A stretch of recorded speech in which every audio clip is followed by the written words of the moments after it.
Comment mettre en place et maintenir dans le temps une bonne habitude? C'est la question que nous allons adresser aujourd'hui et je sais que vous êtes nombreuses et nombreux à vous poser cette question. Nous discuterons en particulier de 3 choses. La première, c'est pourquoi on n'arrive pas à tenir ces bonnes habitudes. C'est important de comprendre parce que c'est ce qui va nous aider pour la suite. 2, comment se définir une bonne habitude. Et 3, comment la maintenir dans le temps. Bienvenue sur All You Need to Lead, la chaîne des professionnels ambitieux qui veulent aller loin. Et pour ça, qui se définissent de bonnes habitudes.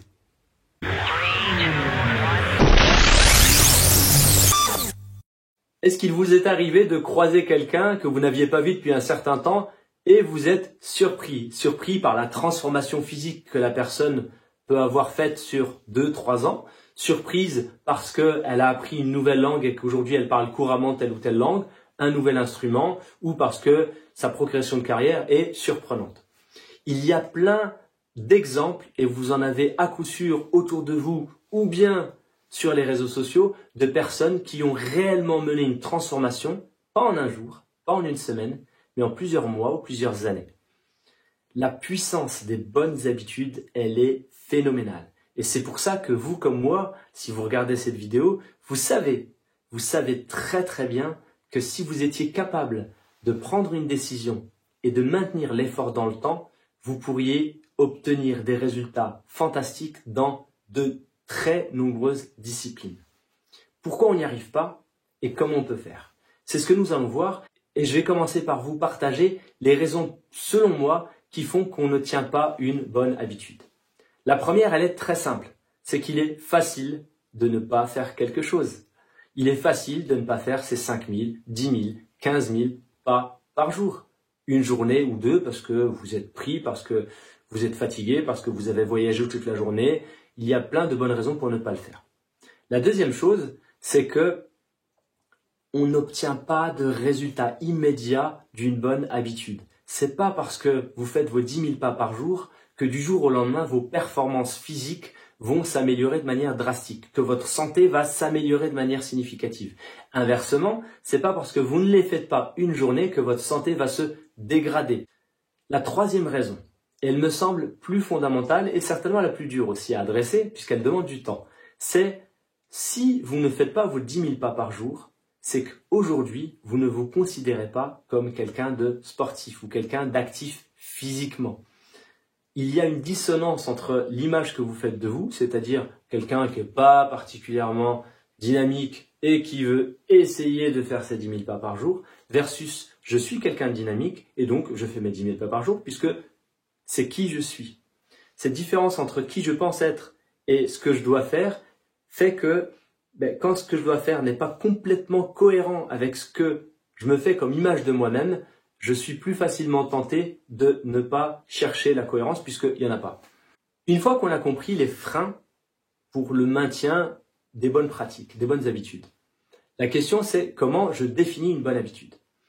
Ma recommandation c'est de prendre un objectif et prenez-en qu'un seul pour commencer. Ne cherchez pas à trop multiplier les bonnes habitudes à mettre en place au même moment. Je pense que ce serait beaucoup trop d'efforts.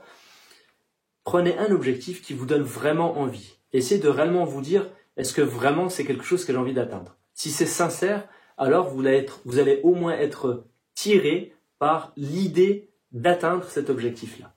Une fois que vous avez ça, comment vous décomposez cet objectif ambitieux en un ensemble d'activités que vous pourriez avoir quotidiennement? Et c'est pas grave si ça vous ne mène pas directement à l'objectif, mais qu'est-ce qui vous approche? Et qu'est-ce que vous pouvez faire chaque jour? Pourquoi chaque jour plutôt que chaque semaine ou chaque mois? C'est que c'est plus facile de mettre en place une habitude qu'on fait tous les jours plutôt qu'une habitude qu'on fait toutes les semaines ou tous les mois. Si vous voulez le faire une centaine de fois avant de prendre l'habitude vraiment et de vous considérer comme quelqu'un qui est sportif, bilingue, ce que vous voulez, il va falloir passer du temps à vous pratiquer. Et donc si vous le faites une fois tous les mois ou toutes les semaines, vous voyez que ça peut durer beaucoup de temps avant vraiment de vous considérez un habitué de telle ou telle activité. Et comme l'objectif, c'est de vous aider à ne pas abandonner trop vite, il vaut mieux répéter les activités.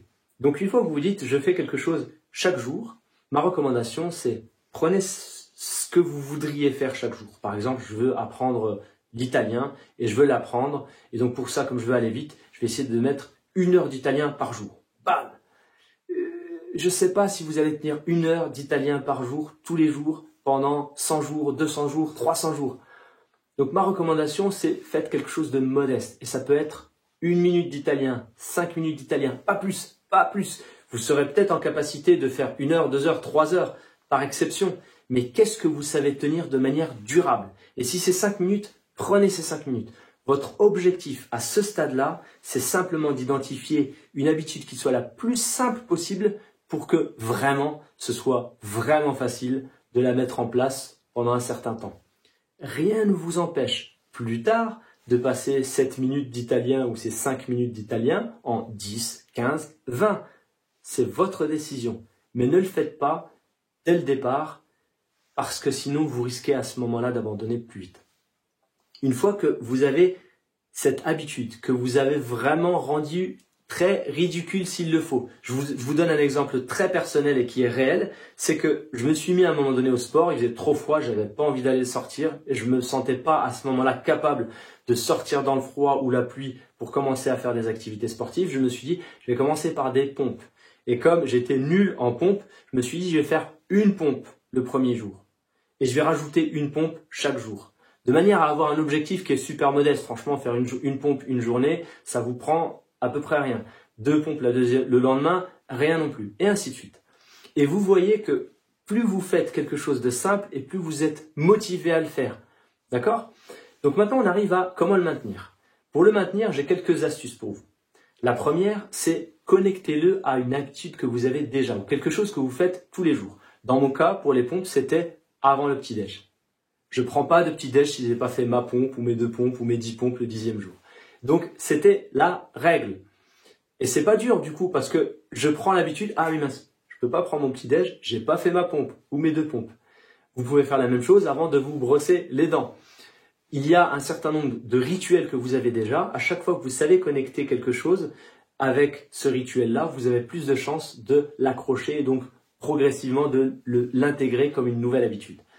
La deuxième chose que vous pouvez faire, c'est vous féliciter, rendre visible votre progrès. Par exemple, si votre objectif c'est de passer tous les jours 5 minutes à faire de l'italien ou toute autre langue, vous pouvez vous mettre dans votre calendrier visible une petite croix à chaque jour que vous avez tenu cette habitude.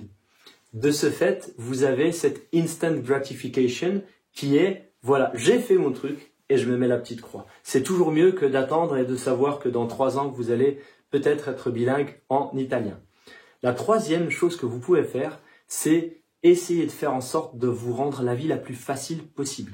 Par exemple, si votre objectif c'est de lire tous les soirs ou tous les jours, ce que vous pouvez faire, c'est mettre votre livre sur votre coussin. Vous arrivez, vous êtes crevé, c'est l'heure de dormir, mais vous voyez qu'il y a un truc qui est un peu dur, et là vous dites, ah oui, j'ai mes 2 pages à lire. Et parce que l'habitude, elle est petite, elle est facile à maintenir dans le temps, j'ai bien dit 2 pages et pas un roman à lire ce soir, vous êtes capable de faire l'effort des quelques minutes qui vous feront tenir votre engagement et mettre la petite croix. J'espère que ces quelques idées vous aideront à comprendre pourquoi des fois on n'arrive pas à tenir ces habitudes et surtout comment les mettre en œuvre et les maintenir dans le temps. Si vous aimez cette chaîne, n'hésitez pas à y souscrire. N'hésitez pas aussi à liker, c'est aussi comme ça que vous rendrez cette chaîne plus visible et j'espère bénéficier à d'autres personnes.